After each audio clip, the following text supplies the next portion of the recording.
Welcome to my channel అమ్మమ్మ చేతి వంట అండి. ఈరోజు గుమగుమలాడే చికెన్ ములక్కాడ కర్రీ చేస్తాను. దానికి కావాల్సింది కిలో చికెన్ తీసుకున్నానండి. 2 టేబుల్ స్పూన్ల దాకా ఆయిల్, అల్లం వెల్లుల్లి paste, 1 table spoon salt, 1 table spoon దాకా పసుపు, 1 టేబుల్ స్పూన్ కారం, ఇవన్నీ వేసుకుని ఇట్లా మ్యాగ్నేట్ చేసుకోవాలండి. ముందుగా అన్నీ ఇలా కలిపేసుకుని ఒక 10 నిమిషాలు పక్కకు పెట్టేసుకున్నాము. దానికి కావాల్సిన చూడండి, 3 ఉల్లిగడ్డలు, 3 టమాటాలు, 4 పచ్చిమిర్చి, 4 మునక్కాడలు తీసుకున్నాను ఫ్రెష్వి. చూడండి, ఈ మునక్కాడలు కట్ చేసుకుని, ఉల్లిగడ్డలు కట్ చేసుకుని అన్నీ రెడీ చేసుకుందాం. ఇట్లా చేసుకోవాలి.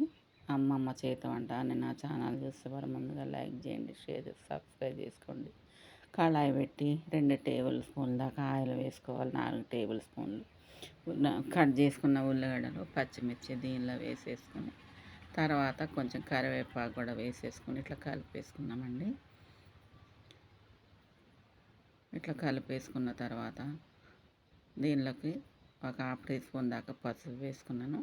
కట్ చేసుకున్న టమాటాలను కూడా దీనిలో వేసేసుకొని కలుపుకుందాం. మగ్గనిచ్చేసేసి దీనిలో కొంచెం 1 టేబుల్ స్పూను సాల్ట్ వేసుకున్నాను. మళ్ళీ సరిపోదు, ఇట్లా కలిపేసుకోవాలండి. ఇట్లా కలుపుకున్న తర్వాత మనం మ్యాగ్నేట్ చేసుకున్న చికెన్ మొత్తంని కడాయిలో వేసేసుకుందాం. పోపులో ఉల్లిగడ్డలో వేసేసుకొని ఇట్లా కలిపేసుకుందాం. ఇట్లా కలిపేసుకొని మూత పెట్టుకోవాలండి. మూత పెట్టుకుని మగ్గనిద్దాం. ఒక 5 నిమిషాలు మగ్గనిచ్చాలి. మగ్గనిచ్చిన తర్వాత దీనిలో మళ్ళీ 2 టేబుల్ స్పూన్లు కారం వేసాను.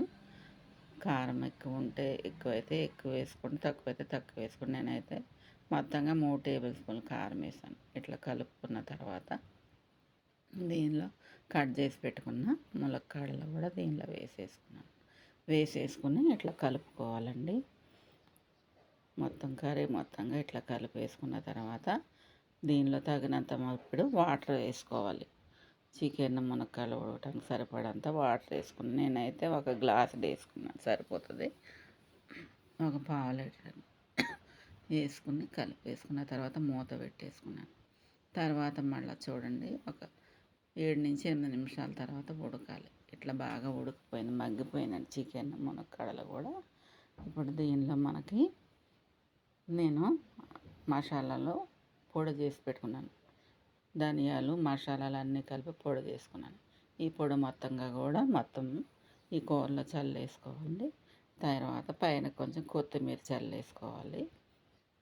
ఇట్లా కలిపేసుకుని కొత్తిమీర కూడా చల్లేసుకుంటే అంతే, ఎంతో టేస్టీ అయిన గుమగుమలాడే మునక్కాడ చికెన్ కర్రీ రెడీ అండి.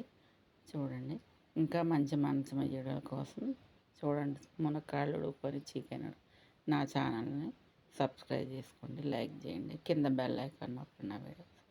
Thank you for watching.